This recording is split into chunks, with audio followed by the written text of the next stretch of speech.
Hello again, and thank you folks for joining us today. Our webinar today is on simplifying and speeding delivery of your applications by unlocking the potential of the Cisco ISR-AX, or Application Experience, using LiveAction software. I'd like to introduce the speakers here today. Joining us today are Bob Nussbaum of Cisco, and our resident CCIE here at Action Pack Networks, Clark Zeller.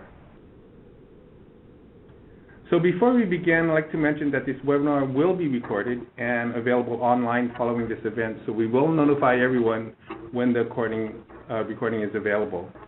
Also want to let you folks know that this is an interactive session, so please ask any questions you have in the Q&A chat window on your screen. And so today's webinar, Bob will be discussing Cisco Application Visibility and Control. Following Bob's presentation, Clark will be providing a full live action demonstration today. So today's webinar will include information on Cisco's ISR-AX features of delivering business applications faster, as well as a live action demonstration on its end-to-end visualization of network performance. So Bob Nussbaum is the Senior Product Manager for the Application Visibility Control Solution in Cisco's Enterprise Networking Group. He joined the group last year from Cisco's Storage Area Group, where he handled inbound and outbound marketing for fiber channel and FCOE switching products. Earlier, he was responsible for product management at small companies doing file system visualization and email archiving. Bob spent the latter part of the 20th century at the company formerly known as Digital Equipment Corporation, where he was responsible for 3 of that company's top 5 all-time software products, specializing in the areas of personal computing, networking, ease of use, user interface, and operating systems. Bob has an MBA from Harvard Business School and a BA in mathematics from the University of Michigan. Clark is our resident CCIE, as I mentioned. He has 15 years of network engineering and consulting experience and is a veteran enterprise unified communications engineer deploying voice and video. He has a deep knowledge and hands-on experience with QoS technologies. So without further ado, I'd like to pass it over to Bob. Okay, thank you very much, Ray. So Ray said who I am, and so I don't need to repeat that. But before I get going, I've got a quick question I'd like to ask all of you who are attending, which is, if you had the capabilities that we're going to be talking about today, how would you use the application visibility and control features, presumably, with live action? What would you do with this great knowledge that you're about to hear about that we could do? Which of these things are key uses for you? So if you can go ahead and answer that in the next couple of minutes, because we're going to show you how you can do all of these things. So why do organizations buy networks? Well, it's sort of like the old cliche about nobody buys a shovel because they want a shovel. People don't buy networks because they want networks. People buy networks because they have applications that they need to run over those networks. But if you look at the history of network devices, and for example routers, the routers haven't really been application aware. I mean, they could tell you about IP, source and destination, and layer 2, and maybe even some port information from layer 4. But they really haven't known anything about applications. This is an unauthorized photo taken by paparazzi of the first Cisco router, by the way. But things are changing, and the networks need to change. You've got users using all types of devices, not just the things that we typically think of with BYOD, like smartphones and tablets, but you've got video conferencing, you've got, and you've even got things that you don't think of as being network devices, becoming network devices, ranging from vending machines to vehicles. Cisco talks about this and calls it the Internet of Things, or the Internet of Everything. From our point of view, it's really key to be able to do that. So that's one change that's happening. Another change is that, especially as people start to use different types of devices, you have to deliver these applications very differently. It was one thing when pretty much everybody had a Windows desktop or laptop, and you could just do client-server applications that way. But when your client can be not just Windows or Mac, but it could be any type of phone running, running anything from Android to iOS to BlackBerry, then you have to start delivering the applications differently. And a lot of companies are going to private cloud, or which they can either run internally. They're doing VDI to get these applications to all these different devices, and putting up clouds in their own data centers.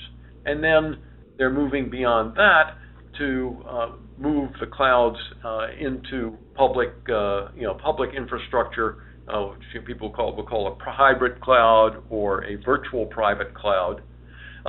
And there are a whole host of applications now which never run and have never run inside of the end customer's data center at all.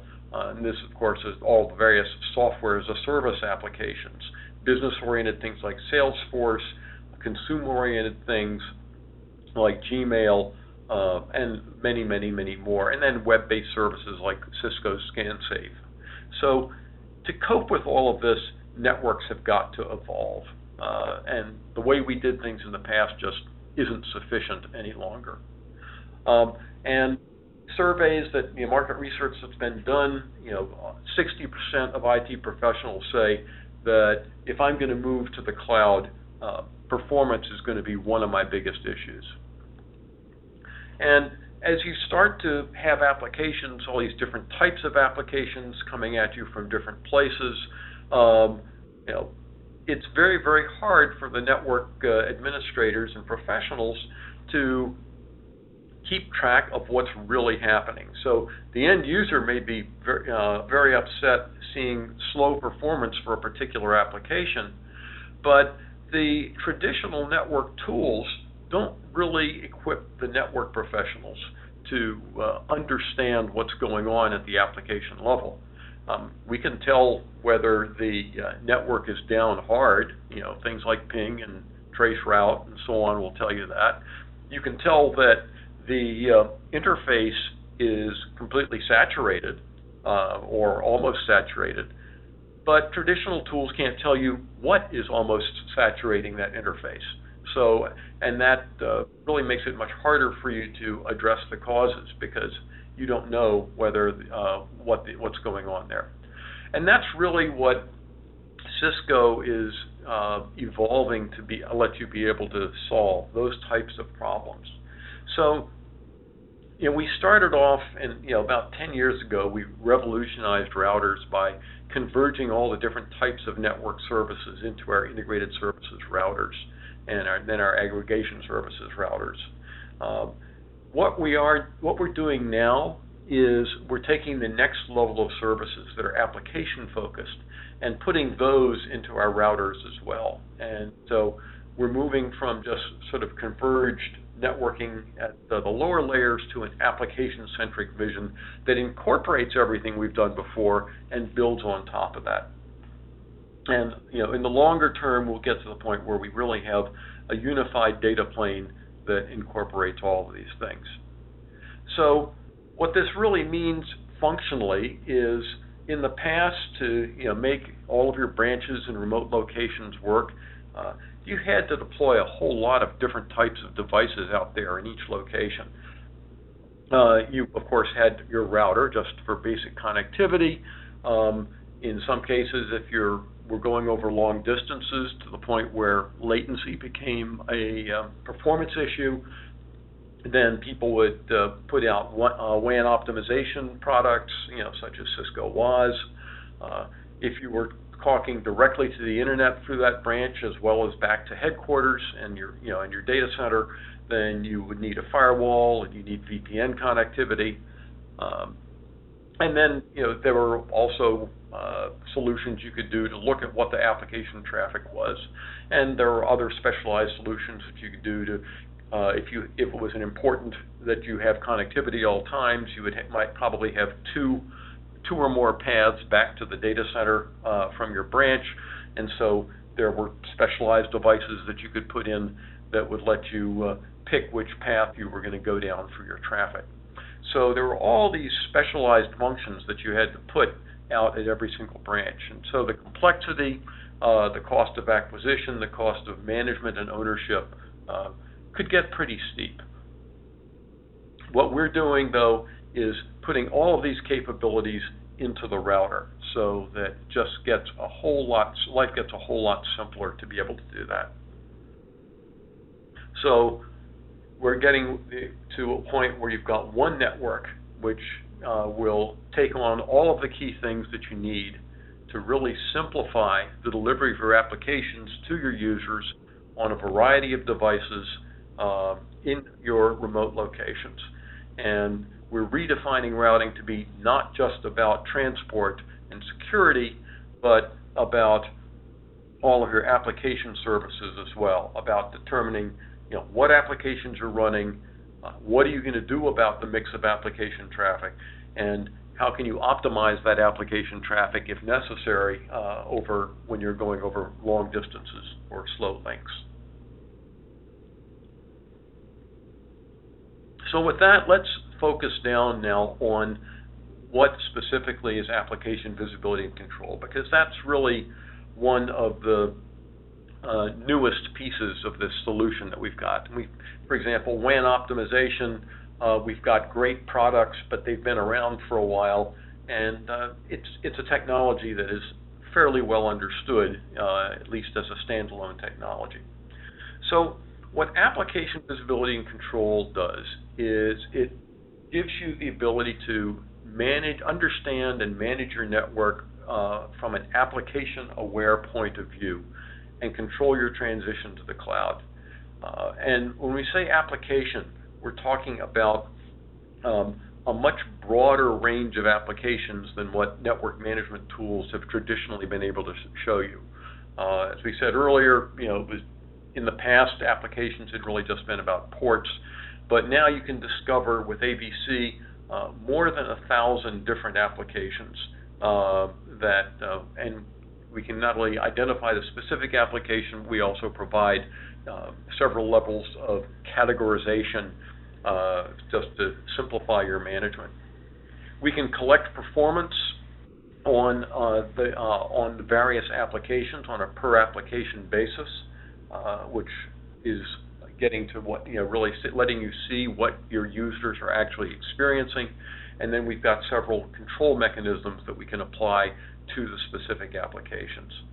So all of this is integrated into our routers, which makes it very easy to procure, easy to enable, and with the assistance of really good partner technology such as LiveAction, very simple to enable and manage. So traditional port monitoring would typically give you a graph sort of like what you see on the left here. You'd see a lot of your traffic we have no clue what it is. It may be some malicious application that disguises itself frequently and well, and then a lot of it is just HTTP. At Cisco, we like to say that HTTP is the new TCP. Telling you that something is TCP traffic doesn't really tell you very much that's very useful in terms of what's really going on in your network, and increasingly that statement's true about HTTP as well. Because it's not just that I'm doing web surfing, but so many applications are now built on top of it. On the other hand, with AVC, you can get information like what you see on the right. You can say, okay, I've got a lot of people doing file sharing, peer-to-peer file sharing. We probably don't want that going on. That's probably not business related. You got some people sitting there watching TV or movies, and that's not real good either. And then you've got a bunch of other things which might or might not be related to your business. I mean, there are businesses that use Google Docs as their office system, and if you're one of those, then that's appropriate traffic. If you're not, then maybe there's something else going on, and so on. So, but you've got real visibility at the real actionable application level with AVC, and your network devices can tell you, like your routers, can tell you that. So there are layers of application recognition and the ways that network devices have been able to do. Traditionally, they've been able to do things like port-based and ACL-based recognition, which would, as we said, you could get away with up to layer 4, but the utility of that has decreased significantly. With AVC, with Application Visibility Control, and its NBAR2 is what we call our application recognition engine that's part of AVC.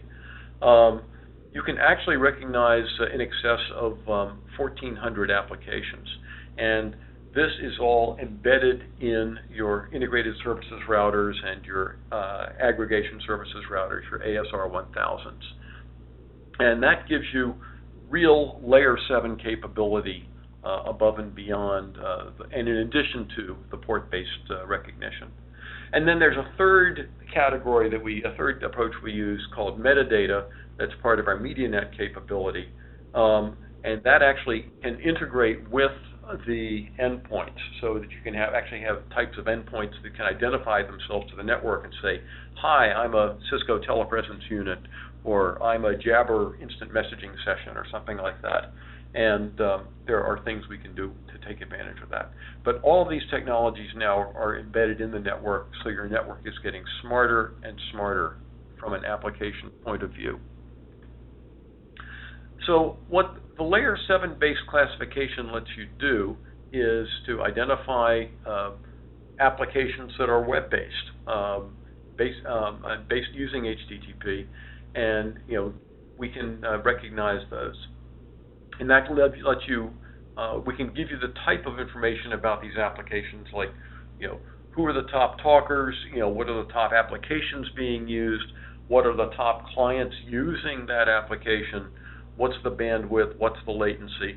And we can measure these things not just from your end users back to the data center, but we can also measure what they're seeing in the web for things that are coming in through IaaS or SaaS. We can collect not only the basic traffic volume statistics that people are used to collecting with NetFlow, but we can also collect information, we can export that information using open export protocols like NetFlow v9 and IPFix, and that's how we actually communicate this information out to LiveAction, and you'll see that in the later part of this webinar. And we take all of that information that we've collected, and you can use that for capacity planning, so you can actually tell when the legitimate business traffic is getting to the point where you're going to need more bandwidth because you're filling it all up with real work. And you can also use that for monitoring and troubleshooting when you've got problems.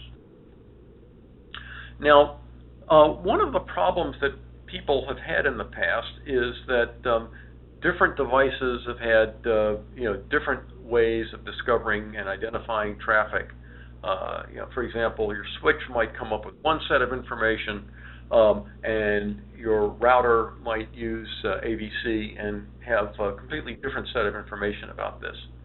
And one of the ways that Cisco is trying to make this consistent and across the network is we've introduced something that we call metadata, which is really a distributed database throughout network devices, and that we can send information downstream about what type of application this is. And this is something that we developed as part of our MediaNet suite, and MediaNet is the primary exploiter of this technology at this point, but it's very interesting and promising technology that we look forward to making better use of and more use of in the future. Now, once we've identified all these different applications, we can actually group them for the purposes of reporting, for classification, and for use in the control policies. So I may want to, because remember, we identify more than 1,000 applications. If you had to treat each application individually when you were doing your monitoring policies and your control policies, then this would get rather burdensome and tiresome pretty quickly. So the categorization is really, really important to have, and you can see some of the categories in the small box there that are color-coded. So you got you can see web applications, network management, enterprise applications, voice, video, network-based mail, things like that. So you can get a usable classification and breakdown of what the traffic types are in your network. Now, applications change quickly, and it's really important for us to be agile and to allow our customers to be agile in adapting to new types of applications that come out, and to allow Cisco to be able to enhance our product and our support very easily. Now, the problem is that people don't like to update their router software or their device software very often. It's typically disruptive, and they have to worry about change windows. So one of the things that we've done is we've created our recognition and classification engine, NVAR2, is we've actually taken the application definitions out of the executable software and made them an external data file that the software can load on the fly. And we call these externally loadable protocol libraries protocol packs. And what we've actually put a service level agreement into place for the refresh of these protocol packs. We actually create a new protocol pack every month, and we alternate doing major protocol packs and minor protocol packs, as you can see along the top of the slide here. So a major protocol pack will typically add in the order of about 10 protocols, along with providing updates and fixes to earlier protocol definitions. And then the minor protocol packs are basically maintenance releases that in general don't add new functionality. And so so what that boils down to basically is 6 times a year you'll get about 10 new protocols. And the beauty of these is you can load these on the fly without having to refresh or update the operating system of your network device. We actually have 2 levels of protocol pack. We have standard protocol packs, which basically correspond to the fairly limited port-oriented functionality that was in our first classification engine, which was the original NVAR that came out quite a number of years ago. The advanced protocol packs, which are the ones that are part of ABC, and those are the ones that get the new protocols every month. So before we get into the details of all the different types of monitoring you can do with ABC, I got another question for all of you, and that is, what monitoring capabilities are in use in your network today? So there's a number of different ones, and we realize you may probably use more than one, so if you can just check all of those that apply in the poll. Dedicated probes mean things like specialized appliances or software agents that or virtual appliances that you're running. Okay, well, let me keep going while people are responding to that. So if we look at performance collection and exporting, the tools that we use are actually components of Cisco software that have existed for a while. They're not new. But what we're doing with ABC that's new is, instead of these things being reported just on the basis of flows, just this is the source IP, it's the destination IP, these are the ports, and so on. We actually now can report these and correlate them with individual specific applications. So as with ABC, what we're doing is it's per application, and we use those applications that we've recognized. So we take the basic traffic volume traffic and usage statistics that NetFlow has gathered for quite a while, and we now give that to you per application. Similarly, we can take the voice and video monitoring that we've done for a while, latency, jitter, things like that, and we can now associate that with a specific application ID, and so you can tell, how's my IP phone doing, how's my WebEx voice doing, and so on. And then we can do the same. We can also generate transactional statistics for specific applications as well. We'll talk about each of these. Now, one of the things we do to make life simpler for you is we provide predefined flow records for the most frequently used types of monitoring. So there's a record for basic application usage, and it'll tell you from which you can derive things like top clients per application. There are records for seeing what's my distribution of traffic across web-based applications and what's my performance that I'm getting. There's the transactional application response time monitoring record, and then one for media-oriented applications.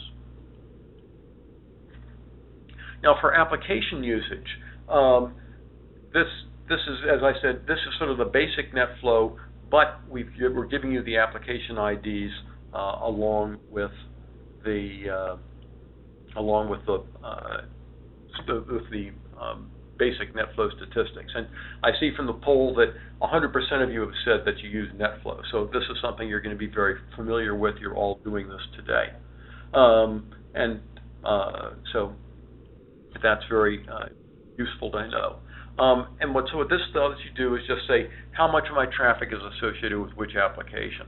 And this lets you do the capacity planning, because you can see if I'm really full with legitimate business or organizational traffic, as opposed to people reading their personal mail or streaming videos or things like that, then you've probably got a good business case to go to your finance people and say, we need more bandwidth. For the URL collection, this lets you know what websites people are spending their time on. If they're, if you're a business and they're spending it on Salesforce.com, that's probably good and legitimate. If all your people are spending all their time on Monster.com and you're not a recruiter, then maybe you've got a problem. Or if they're spending it all on recreational sites, if they're spending it all on Facebook, so this is very helpful information for letting you know what's going on, and you can actually not only get the breakdown in terms of the overall sites, but you can actually even get information about the URLs within a particular site. So, by the way, if you're going, just as a usage tip, if you're going to use the URL collection, you really need to use IPFix as your protocol for exporting all this data out to LiveAction, because the IPFix format is not only extensible, as is NetFlow v9, but it supports variable length fields. And so if you're not using IPFix, then you have to support define fields for the longest possible URL that you think you might ever see, and you're going to use up your storage real fast if you do that. So you definitely want to do that. So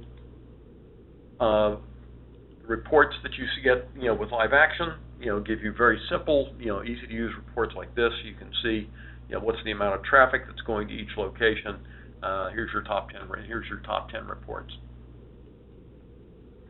The application response time measurements, basically these are transactional. These are measurements that apply for your transactional applications. We get them by monitoring the TCP handshakes. So you may be familiar with these. There's a piece of software called Performance Agent in the ISRs that we've used, but we've actually unified this with the other types of monitoring, in iOS XE, so it works that way on our ASR 1000s and our cloud services routers. The beauty of this is this lets you understand what your users of transactional applications are seeing and experiencing with these applications. So if it's taking a long time for these applications to get back, Exchange is running slow, or your web-based applications are running slow, you can actually identify that and troubleshoot it. Now, how do you troubleshoot it? Well, part of what we give you is the delay in different segments of the network. So, let's say that in this case we're measuring, doing our measurement with AVC at the branch router. We can tell you what's your delay that's in the client LAN, what's your delay that goes across to the server, what's your delay that's occurring within the server. So, and then what's your delay that's in the total overall. So, for example, you can say, if they say, oh, my Exchange is slow, you can determine, is my Exchange slow because of a problem in the network or just because the Exchange server is taking its time turning around queries. So this is really useful information. And here's just a list of all of the metrics that we report for these transactional applications. Now, for the media applications, we actually have integrated with MediaNet. We use the same performance monitoring component that the MediaNet uses. And what we do here is we can gather those metrics, the latency, jitter, mean opinion score, all of these things that voice and video applications care about, and things that you typically might measure with IPSLA, and 79% of you are using for these types of statistics now. So this is definitely technology you're familiar and statistics that you're familiar with. But again, we can associate these with particular applications or groups of applications. And this will let you know, for example, whether you need to fire off a media trace to do a detailed analysis to help troubleshoot a particular media application. So this is all. So you've got a tremendous amount of information, a tremendous amount of diagnostic capability. How now do you do the control? Well, there's two main control mechanisms that we, both of which existed in the past, but just like the monitoring, we've made this application aware and application specific. The first is good old QoS, something almost everybody uses. But now you can actually write a QoS policy that matches a particular application or a particular AVC category of applications. So you can actually do finer-grained QoS than the just very broad DSCP markings that you may be used to. So you may say, if in the world of voice applications, for example, you can say, okay, we use Cisco IP phones and we use WebEx. Let's reserve bandwidth for those, make all other voice applications best effort. So if somebody's using Skype to talk to their friend in Australia, then that's best effort for them. On the other hand, if your business uses Skype, you may want to prioritize that. So this gives you the ability to really be intelligent and application specific based on what your organization uses. The second feature is really about intelligent path selection. This applies only when you have multiple WAN paths between your remote locations and your central location. So you might be two different private WAN connections from two different service providers, or maybe increasingly people are doing what they call the internet as a business class WAN, where maybe they have one service provider connection going over a private link and then one internet link. What we do here, we call this performance-based routing. We actually measure the performance on both paths in real time on an ongoing constant basis. And you can actually specify which groups of applications go over which path based on a certain set of performance criteria. And if the performance changes from those criteria, then you can move the groups of applications around. Now note that this is assuming that you've still got both links up. I mean, we've had the ability to do failover if a link goes down for a long time. So this is more sophisticated than that. This is adjusting your traffic on which path it uses, assuming that both paths are still up, but their performance is changing. So to sum up here, we can recognize the applications, we can collect information about their performance, export it to LiveAction and to network management systems, and then we can perform application-based control. The tools, the components, again, NBAR2 is the name of the application engine. We have unified monitoring on the ASR1000s, and all these different types of statistics. We support our partners, and Cisco does have an entry as well in this. They got to make me mention it here. And then finally, you have the control with quality of service and performance-based routing. Now, it's very important to us to support a broad ecosystem of management. We have been working to make sure that ABC is supported for our partners through the Cisco Developer Network, and they allow our partners to implement support for ABC and on a wide variety of Cisco products, the ISR-AX, the regular ISR-G2s, ASR1000s, Cloud Services Router, and so on. And ActionPact has really been a great partner for us. Now, what does Cisco consider a great partner? What are the things that are important to us that a partner do well? They've got an elegant, simple interface in their product, as you'll see in about 60 seconds.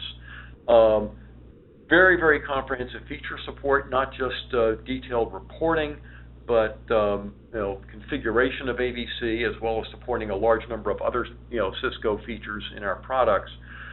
They're very aggressive and quick with their time to market.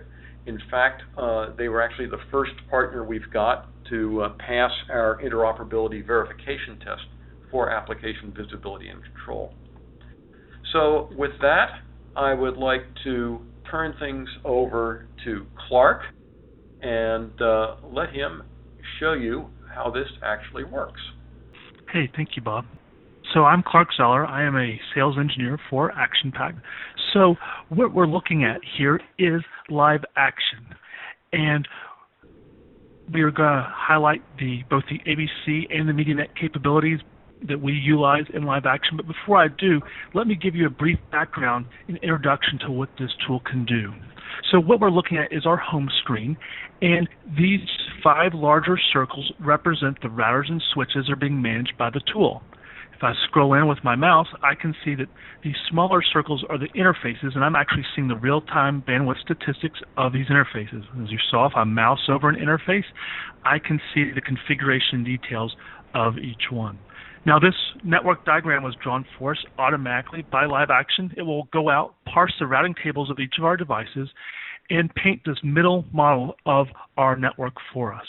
And everything in LiveAction is color coded, so it's very easy to pinpoint where any performance issues may be on our network.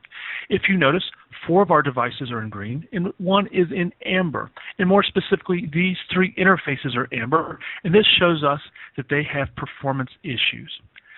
I'm going to come up here, I'm going to click on our Flow tab, and as I zoom in, what we now see based off these multicolored arrows are now painted over the top of my network diagram.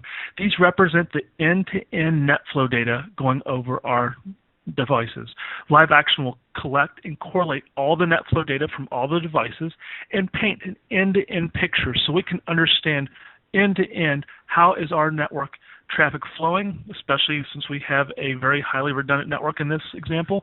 But we can also see if there's any performance issues, like follow this voice path with me. Actually, this user's been complaining of poor audio quality, and we can see he's going through a green interface over an MPLS cloud, and now we're hitting an amber interface, and this indicates a performance issue with this device. Now, all I have to do with LiveAction is double-click on the interface. I'm going to come to my QoS tab, And now I see the real-time statistics of what's happening on this interface. To the top is our in-bar data, and to the bottom is the CB QoS mid data. This is the actual real-time data in our QoS policy on this interface. If you notice, our VoIP class is in amber, and this indicates it has congestion. And if I right-click and go to View Class Statistics, based off this red line, I can see we are actively dropping traffic on that queue. Now, this is obviously a problem for our voice over IP users, and all I have to do is right-click and go to Adjust Output QoS, and then now through our GUI, we have the ability to show you and control your QoS policy in real time. Here's a list of the classes in this policy. Here's the bandwidth or queue type, and here's the bandwidth reservations. Farther down, I can see that I do have traffic shaping enabled, and then farther to the bottom, I can see in this pie chart a percentage breakdown of each queue and how my bandwidth allocations have been assigned. If you notice, 84% of my bandwidth is still available. Well, if I look back up to the top of our screen, I can see that our VoIP class, for some reason, was configured with just 8K of data, and obviously that's not going to work in many environments. I'm going to change that number to be what may be more appropriate in this example, and I'll make it 1024. If we look down at the bottom again in our pie chart, we can still see we have 16% of our bandwidth available. I'm going to click Preview CLI, and this is going to show us the actual CLI configuration that LiveAction is going to push out to our device for us. I think that looks pretty good, so I'm going to close it. I'm going to save that change to our device. LiveAction is actually going out and pushing that change for us right now. I'm going to close this window, and no, I won't save it to the startup configuration. And here in a couple minutes when SNMP catches up, let's see if our VoIP queue is no longer amber. But while we're waiting on that, check this out. So if you notice here to the bottom left, we see our alerts button is red, and that indicates we're actively getting alarms in our network. And if I click right here, here's my VoIP queue showing that it is currently dropping traffic. I'm also seeing other alarms like maybe low MOS score, potentially high jitter. So we can warn you about your network performance issues. And yes, we will send these to both SMTP email as well as syslog manager or managers to let you know about network performance issues before your end users ever complain. Now, if we've noticed back on our VoIP queue, SNMP's cut up and we see it's no longer amber. If I come to my home screen, I'm going to go back to flow. Again, we can track this voice conversation through our network, and we can see green interface, over this MPLS cloud, green interface, all the way to the source. We know we have no congestion, interface drops, or queue drops. We know we have fixed that QoS problem. But there's actually another QoS problem here, and it's a little more subtle. And if you look at our color mapping, these light blue arrows crossing over our network indicate best effort traffic. This obviously isn't what we want on our networks for our voice and video, but using LiveAction, it's so simple to troubleshoot this. All I'm going to do is I'm going to click on my 2921 router in the device list, and now when I click on the QoS tab, I can see a list of the interfaces that LiveAction is currently managing, and in the middle, I can see a list of the active QoS policies on this device. If you notice, my VLAN 12 interface doesn't have a QoS policy assigned. Well, I have two options here. The first option I'll show you is I will create a template based off a Cisco Best Practice Advanced template built into LiveAction. And here in a second, there they are. Here are our templates that are available. Whether if I need an 11 class template that will match mark and queue my data, maybe I'd like to use one of the latest 12 class MediaNet templates, or maybe I'll select just a 3 class template that will protect my voice over IP. These templates are all based off Cisco best practices, and they can all be used immediately in your networks, or they can become the basis of your own custom QoS configurations. And that brings us to our second option we have, is I can actually right-click and apply policies to interface. And what this will allow me to do is select any pre-configured custom policy that I have made and use it. And I'm going to come down, I'm going to select the Set DSCP policy, and I'm going to apply it to the input of this interface. And here in a couple seconds, LiveAction is going to push this policy out to this device for me, and we'll see it populated. And there it is.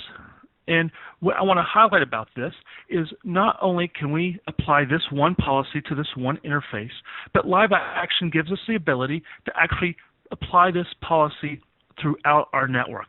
I can take this policy and I can copy it to the rest of the devices in my environment. Here's my set DSCP policy, and all I have to do is check which devices I want to copy this policy to, and if I hit OK, LiveAction would actually push this policy to all the other devices in my network I chose, and this would ensure I have an end-to-end consistent QoS policy that easily. Now, if you're like me, I'm a command line guy, I'm sure many of you are as well, and if I right-click on my interface and go to Statistics and Show Interface Details, what I'm going to now show you is the CLI configuration of this device. To the top is the interface information, to the bottom is the Show Policy Map interface, or the actual QoS policy that's now running on that device. Now, I've been an engineer in the field for a long time. I've configured QoS on easily hundreds of devices, and I've created QoS policies for many enterprise networks. I'm here to say I really believe that using LiveAction, we finally have a better way to manage our QoS. We no longer have to weed through those hundreds of lines of CLI code to understand what's happening on our networks. So here in our intuitive GUI, we can see a list to the left of all the QoS policies that were found on this device. If I say select my set DSCP policy, you can see that's applied because of that little green checkbox. I'm going to click on my voice class, and here in the middle of the screen I can see under my Classify tab, here are the match statements of this policy. And if I click on my Marking tab, I can immediately see that the VoIP class is going to set the DSCP value of EF to this traffic. Now let's say I wanted to edit this. Maybe I'll add a match statement to my class. Well, all I have to do is click Edit, and then in this drop-down I can pick my match type, and I could select ACLs, which will also manage for you in the tool, and I can show you that here a little later. We can match on the standard things like DSCP, IP precedence, INBAR, or even the latest INBAR 2 groups. And maybe in this example I'll select INBAR 2 groups. I'm going to come down and just for giggles, I'm going to select this peer-to-peer technology group. I'm going to add it. And now if I come back to my Policies button, I can see here's that fourth peer-to-peer technology group added to this class. Now let's say I wanted to add a new policy to LiveAction. All I have to do is right-click and add a class. It's that easy. And we can see here's that new class with the class default already assigned. If I wanted to add a class to that new policy, all I have to do is right-click, find my class I want, and again, these are all the classes on my device. LiveAction will allow me to choose any one. I'm going to select this video class. I'm going to hit OK, and here it is assigned. If we notice, its match statements are already applied. Maybe I decide I don't actually want that class on this policy. Maybe I want to put a shaper on this policy. Well, since I have my class default already highlighted, I'll just come up to my shaping tab. I'll change my values. Maybe I'll make it that. I think that looks pretty good.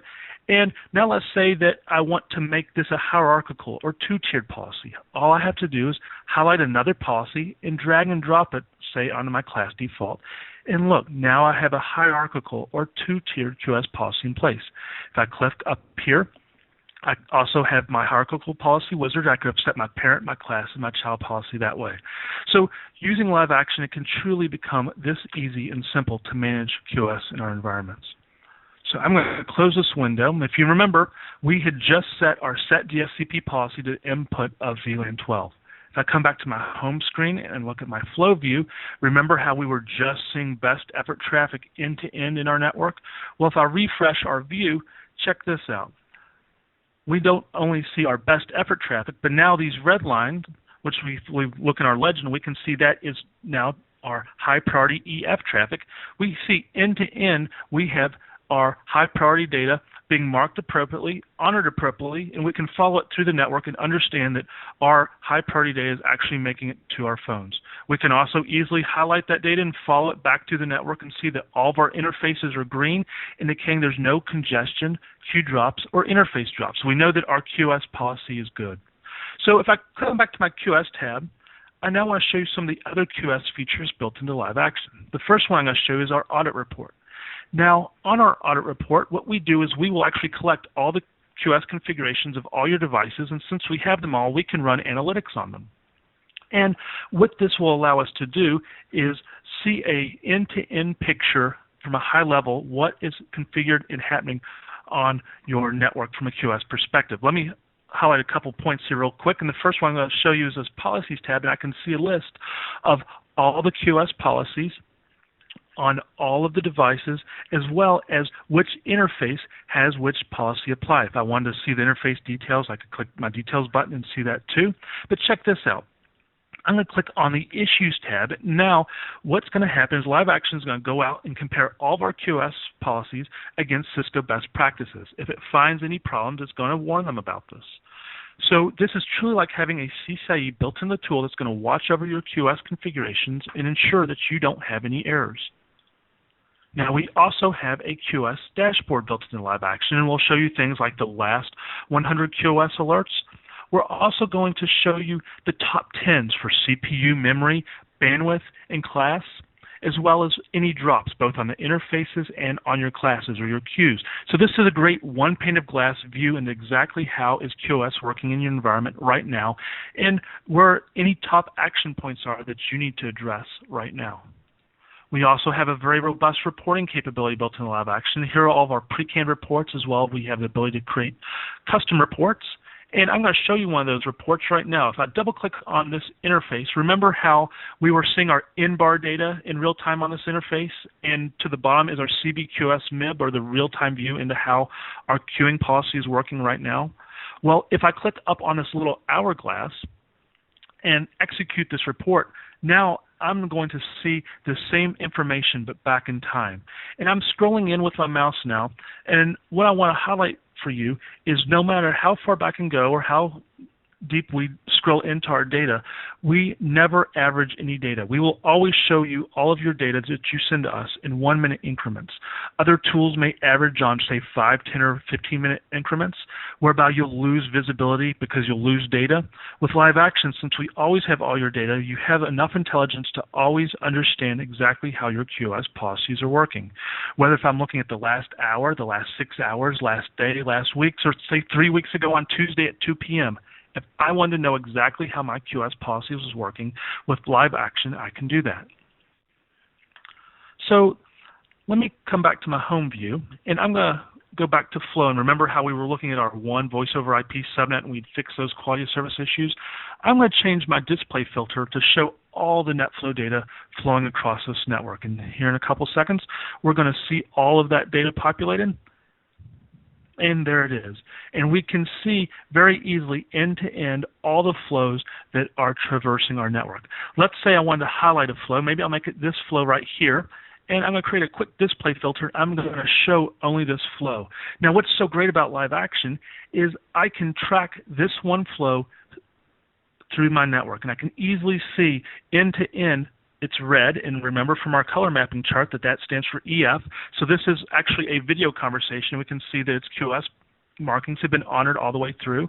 We can also drill down and we can look for any performance problems, and we see green interfaces along its path. But look, here's another amber interface. Again, all I have to do is double-click on that interface, go to the QoS tab, and to the top, I can see here's my MBAR data, and just like Bob indicated, we have MBAR 2 running on this. Look, we're differentiating YouTube from other applications, and we also have our CBQoS MIB data here to the bottom, and look at this, our interactive video queue is dropping traffic. So we immediately know we have a performance problem on this interface. Now, check this out. If I come up to this drop down and look at interfaces, I'm now seeing the layer 1 statistics of this interface, and look, we also have layer 1 physical layer drops on this device.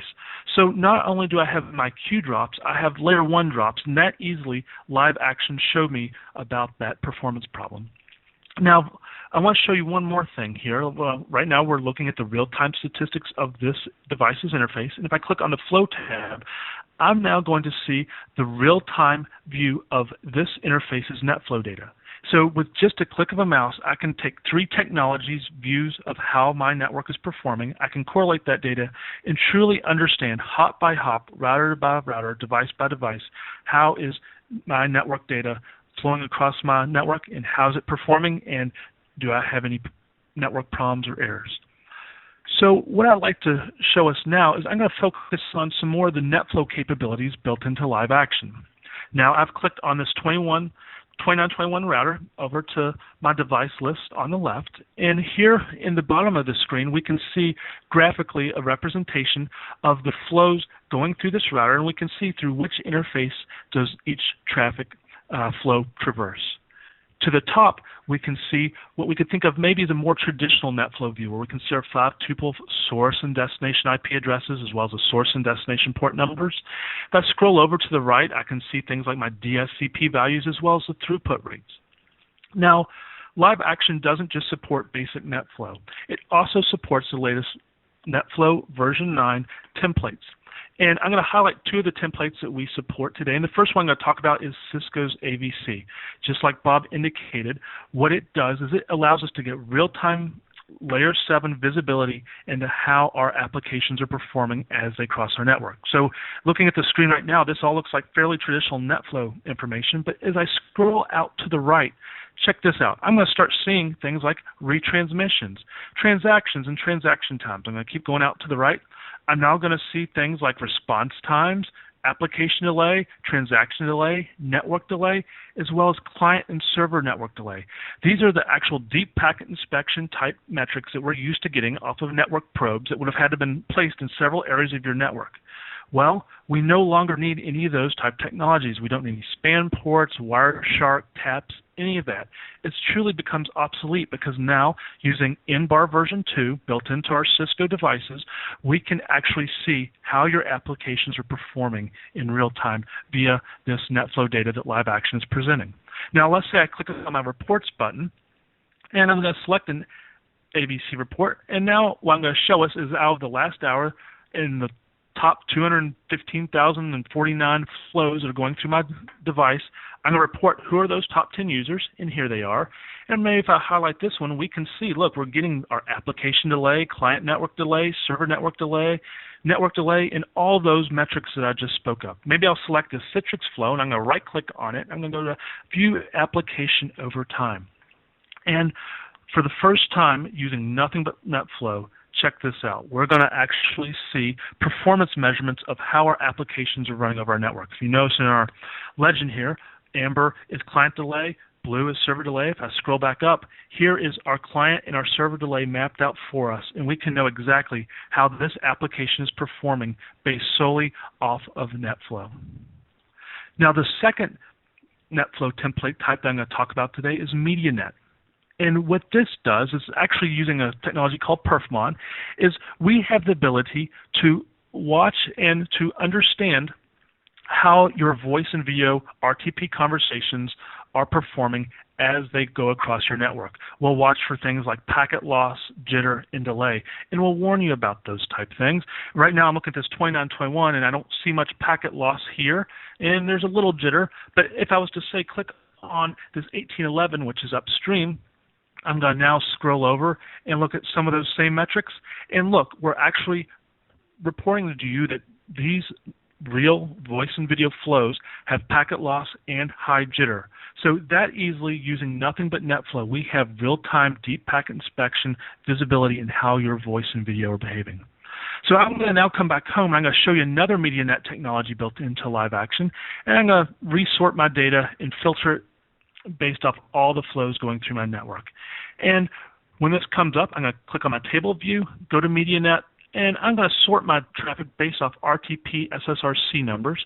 And I'm going to highlight, say, this flow here. This happens to be a video flow, and I'm going to execute a media trace. And if you're not familiar with media trace, what it is you can think of it like traceroute on steroids. We're going to send some advanced configuration out to a seed router, and then in turn, it's going to use the RSVP protocol and track one unique voice or video conversation through the network, and hop by hop by hop, it's going to report on performance metrics that it gathers at each device along the path. We're going to be looking for things like RTP jitter, packet loss, packets expected, as well as packet loss percentage. And if we notice, we're starting to get back reports of packet loss. We can see here in amber that this 1941 router is experiencing packet loss. If I flip over to my home view, I can actually see graphically that, in this case, a video conversation into my network. I can see how it's performing based off this color arrow. And if we trace back this amber, we can see it comes back to this interface. Remember the one that we had drops in our interactive video queue? Well, there's the source of our problem. And that easily we knew about our video conversations issue. I'm going to close our media trace. I've never seen another tool that can do a media trace like that and give us that level of visibility into exactly how our real-time data is behaving. Now, the next thing I'd like to talk about today is our routing tab. And what we have the capability of doing in our routing tab is, remember how I said we actually collect all the routing tables from all your devices, and here's one of my devices' routing tables. We'll do that based off the CLI, and by having all those routing tables, the first thing we can do is paint this map for you, but we also give you the capability to understand end-to-end how packets are getting across your network. I've actually pre-configured these two fields, and I'm tracing the routes, not using traceroute, actually monitoring each device's routing table. I can see end-to-end both the forward and the reverse path of the traffic flowing over my network. Now, we also have the ability to capture and report on the adjacency tables. And here's the actual adjacency tables of the routing protocols that are coming into my network, and we can graphically show those to you. Here I'm going to sort our field of view, and these green lines represent the hello packets of our neighbor conversations setting up and running our routing protocols. And we can see, since these are green, our routing protocols are behaving well. And the next tab I want to talk about is our IPSLA feature. So LiveAction will help us manage and automate IPSLA. It'll actually go out, find any IPSLA tests you currently have running in your environment, immediately discover them and show them to us, and we can see we have some IPSLA tests already running, and right now they're all running well and reporting as green. But I have a dashboard, and in my dashboard I can see historically how have my IPSLA tests been running. I can see I do have some errors, and over here to the right I can see my last 100 IPSLA alerts, and we can notice that I do have some low MOS scores as well as high jitter for some of these tests being reported back in. Now, what's great about LiveAction is I have the ability to do quick test, and what this allows me to do is automate the creation of IPSLA tests. Maybe I'll source a test off this 1811 device, and I'm going to pick the test type of jitter. I'm going to select my source interface. Maybe I'll pick this one, and then for the destination, all I have to do is I'm using my mouse, and I'm going to select an interface and just click on it. I'm going to select this interface. We look back in our destination field. I've automatically filled in its IP address. I'm going to save that configuration. LiveAction is actually pushing out the IPSLA configuration to both these devices, and here in a couple minutes when SNMP catches up, we're going to start seeing how that test is performing. And while we wait on SNMP, oh, look there, it's already starting. I'm going to focus in on another MediaNet technology, and it's also a IPSLA technology as well. It's called IPSLA VO, or Video Operation. And what these tests do is they allow us to generate real video traffic on our network and to allow us to really beat up our network and understand, is it ready to support a video deployment? And we have the ability to manage this for you, and let me show you exactly how we can do that. I'm going to take a test I already have in place, and what I have the ability to do is run through this configuration, and all I have to do is give it a name. I can select the test type, whether it's a telepresence test, IPTV test, or an IP surveillance camera test. I can select the DSCP value so it matches our QoS policy, and we can select how many calls do we want to be a part of this IPSLA VO test. When I click Next, I can select my topology, whether it's hub and spoke or full mesh. I can select the devices in the test, and then I can select its schedule. Now, on these IPSLA VO tests, we are generating real traffic to stress test your environment, so you may or may not want to run them during production hours. Now, if I click Preview CLI, here's the complex configurations that LiveAction will generate and push out to my devices for me. So I never have to deal with typos or finding these complex CLI configurations. That easily, we can generate IPSLA tests, and we can tell you, is your network capable and ready to run video on your network? Now, the last tab I'd like to talk about today is our LAN tab, and this is actually the latest tab added to LiveAction. And what we're seeing right now is VLAN 1 is selected, and we're able to track VLAN 1 through our network. We can see that all of the interfaces in its path are green, and so we know it's performing well. I'm actually going to scroll over here, and I'm going to show us a network backbone segment, and it has a 7600 and a 6500 in it.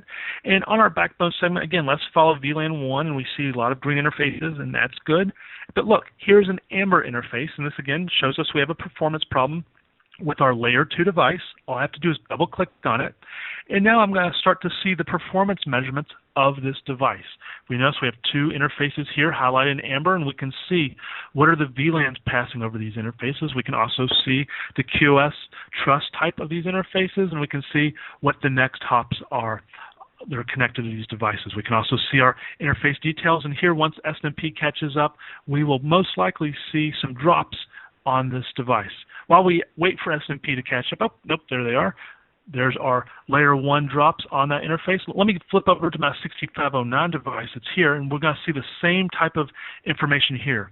This is our 6509 in our backbone. We can see here's an amber interface, and I bet if we wait long enough for SMP to catch up, we're going to actually see some physical layer drops. But let me show you this. This is truly amazing to me. We have the ability to actually collect and tell you how your layer 2 QoS policies are working on your switches. These are the actual physical hardware-based queues on these devices. And so what we can see are things like the access port or trunk port type of those interfaces. We can also see the QoS trust type, and we can see, are we having any drops in our hardware-based queues, as well as what are the cost maps and how are we actually matching our DSCPs to our layer 2 QoS policies. And look, we are receiving drops in our hardware-based queues. And if, say, we want to just focus in on our low latency queues on our 6500, and these would be the ones that would typically house our voice or video traffic, we can see here is its information. And look, all of these interfaces are being reported do have drops on them. These are performance prom on our switch, and we can easily see them using LiveAction. I'm going to come back to my home view, and I'm going to show you one last thing here on our LAN tab.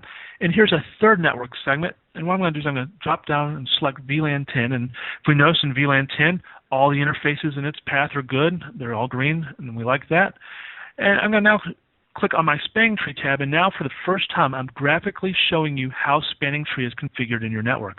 The blue circle is the root bridge, the green arrows are the designated ports they're forwarding, and the red lines are the blocked ports.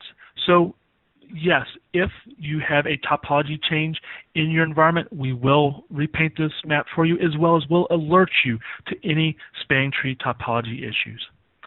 So in closing, what I'd like to do is I want to highlight this. Is remember, at its roots, LiveAction is a QoS management tool.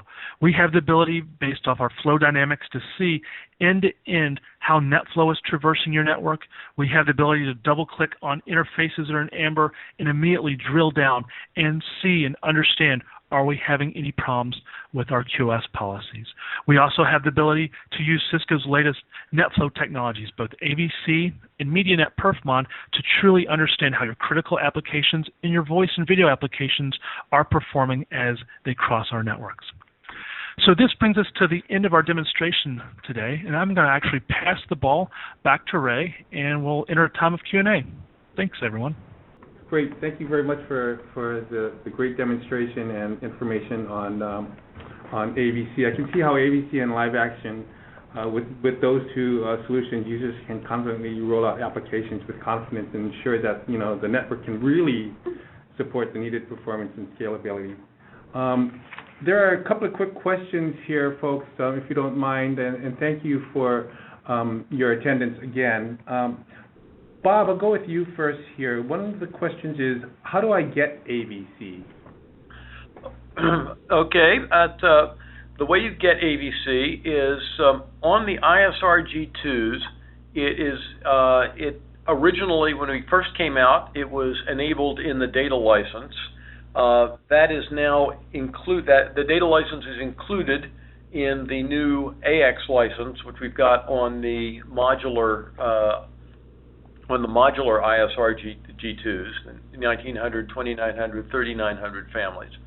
And so that's how you get it there. On the ASR 1000s, there is an AVC feature license that that runs on top of either of the advanced images for the ASR 1000, which is either the advanced enterprise or the advanced IP services image.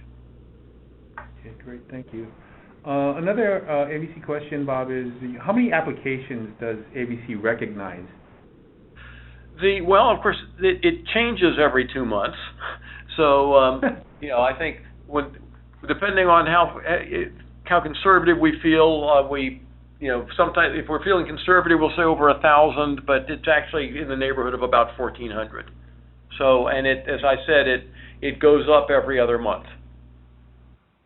Great. And by the way, one thing I didn't mention is AVC also has the ability for you to define custom application signatures. So if you've got, if you've developed a particular application in-house, let's say, that is unique to your business, you can actually define that application signature yourself, and you can prioritize that.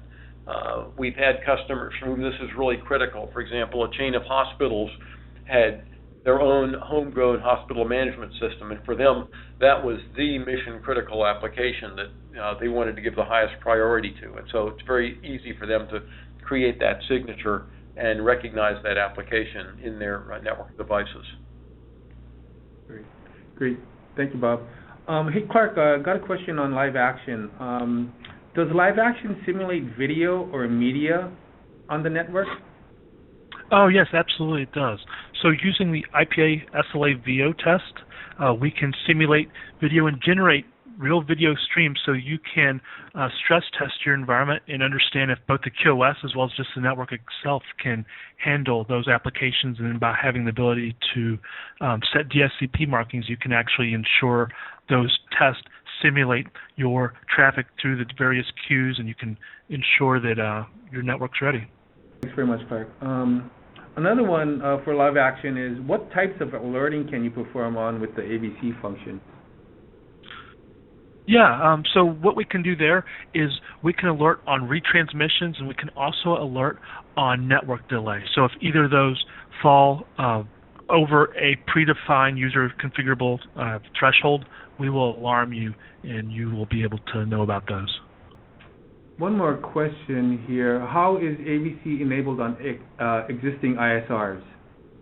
If you've already got the data license, or or if you buy the new AX license, or the data license, then it's just simple. Their command, you can either enable it with from the command line, or you can enable the features, configure it using LiveAction. We have a white paper on how to configure and roll out AVC in your environment.